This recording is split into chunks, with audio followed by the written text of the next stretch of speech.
আলহামদুলিল্লাহ নাহমাদুহু ওয়া নুসাল্লি আলা রাসূলিহিল কারীম আম্মা বা'দ আউযু বিল্লাহি মিনাশ শাইতানির রাজীম বিসমিল্লাহির রহমানির রহিম ربنا أخرجنا من هذه القرية الظالم أهلها وقال رسول الله صلى الله عليه وسلم المسلم أخو المسلم আলহামদুলিল্লাহ আঞ্জুমানের জামিয়াতুত তালাবা কর্তৃক আয়োজিত বাৎসরিক প্রযোজনামূলক অনুষ্ঠানে আমার পাশে বসা বিজ্ঞ বিচারক মণ্ডলী এবং আমার সামনে বসা আমার প্রাণপ্রিয় ছাত্র ভাইরা সকলকে আমার পক্ষ থেকে জানাই আন্তরিক শুভেচ্ছা ও অভিনন্দন।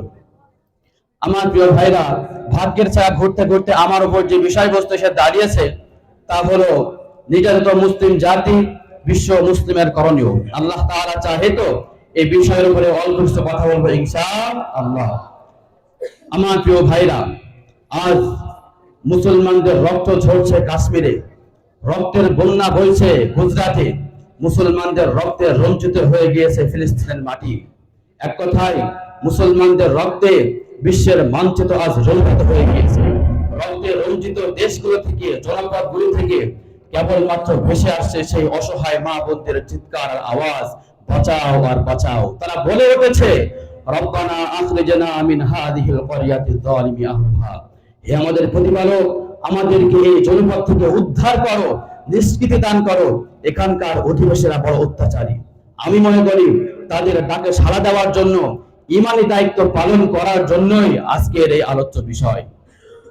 সম্মানিত সুধী, পৃথিবীর ইতিহাসে লিপিবদ্ধ রয়েছে অনেক জুলুমের ইতিহাস, বহু নির্যাতনের দাস্তান, কিন্তু ফিলিস্তিনে, গুজরাটে, কাশ্মীরে আমার মা বোনদের উপর যে জুলুম, যে নির্যাতন করা হয়েছে তাতে ভেঙে গেছে অতীতের সকল ইতিহাস, অতীতের সকল দাস্তান। হাই হাই, কি বলবো সেই নির্যাতনের কথা, যে জুলুম নির্যাতনের কথা বলতে গেলে বাকশক্তি স্তব্ধ হয়ে যায়, শরীরের লোমগুলো দাঁড়িয়ে যায়, শরীরে কম্পন সৃষ্টি হয়ে যায়। হে আমার প্রিয় ভাইরা, কাঁদা ধরে নিদ্রা থেকে জাগ্রত হওয়ার আগেই শুনতে হয় সেই অসহায় মা বোনদের করুণ আর্তনাদ আর চিৎকার। ছোট্ট ছোট্ট সেই শিশুদের বুক ফাটা কান্নার আওয়াজ ইতিহাস সাক্ষী বহন করে। ফিলিস্তিনে এই কয়েক মাসে ইসরায়েলি পশুগুলো জানোয়ারগুলো ৮০,০০০-এরও বেশি মুসলমানকে শহীদ করেছে। নাউজুবিল্লাহ। সম্মানিত সুধী, শুধু তাই নয়, সেই দুঃখজনক কথা কি আর বলবো, ওই হাইনাগুলো, পশুগুলো বাপের সামনে মেয়েকে, মায়ের সামনে মেয়েকে, ভাইয়ের সামনে বোনকে, স্বামীর সামনে স্ত্রীকে তারা ধর্ষণ করেছে। শুধু তাই নয়, ধর্ষণ করার পরে অনেক মা বোনের গায়ে আগুন লাগিয়ে তারা পুড়িয়ে দিয়েছে। সম্মানিত সুধী, কি আর বলবো, আজকাল মানুষ হাসপাতালে যায় চিকিৎসা গ্রহণ করার জন্য, জীবন রক্ষা করার জন্য, জীবনকে বাঁচানোর জন্য, কিন্তু ফিলিস্তিনে ইসরায়েলের পশুগুলো, হাইনাগুলো, বেঈমানগুলো ফিলিস্তিনে অনেক হাসপাতালকে তারা রেহাই দেয়নি। হাসপাতাল নামক নিরাপদ স্থানকেও তারা বোমা মেরে উড়িয়ে দিয়েছে। সম্মানিত সুধী, এজন্য সময় এসেছে, মুসলমান মার খেয়েছে, মুসলমান শহীদ হয়েছে, এবার সময় এসেছে রুখে দাঁড়াবার, বেঈমানদের সত্য দেওয়ার, ভেঙে দেওয়ার। কথা বল ঠিক কিনা? আজ বিশ্বের চারিদিকে বোমে পড়ছে, তোকে একটু কি দিলে দয়া হয় না? ওরে কাপুরুষ, ঘরে বসে ভাবছো হিসাব কষে, এখনো কি সময় হলো না?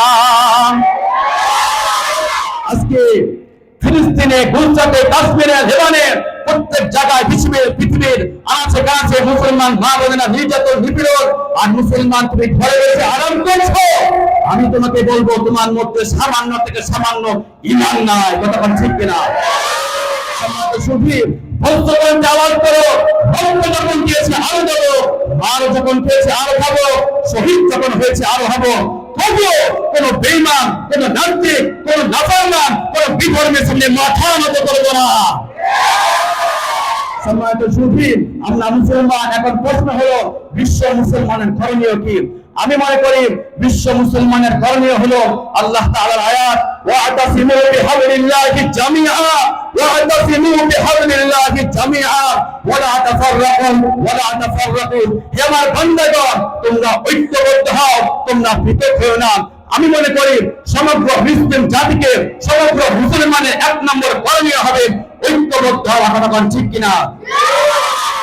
আমার ভাইরা, আমরা সকলে জানি বাপ যখন সন্তানকে একসাথে 5টা লাঠি দিয়েছিল, সন্তান একসাথে 5টা লাঠি ভাঙতে অক্ষম হয়েছিল।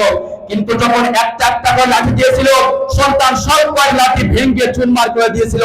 ঠিক তেমনি ভাবে মুসলমান জাতি যখন একা একা না হয়ে ঐক্যবদ্ধ হবে, হিন্দু যখন ঐক্যবদ্ধ হবে, আমলি করে করে, বিএনপি করে করে, জামাত করে করে যখন মাথায় রাখবে আমি মুসলমান ঐক্যবদ্ধ হবে, তখন পৃথিবীর বুকে বিধর্মী যতই হোক না কেন, শক্তিশালী যতই হোক না কেন, মুসলমানদেরকে মেরে শেষ করতে পারবে না। কথা বল ঠিক কিনা?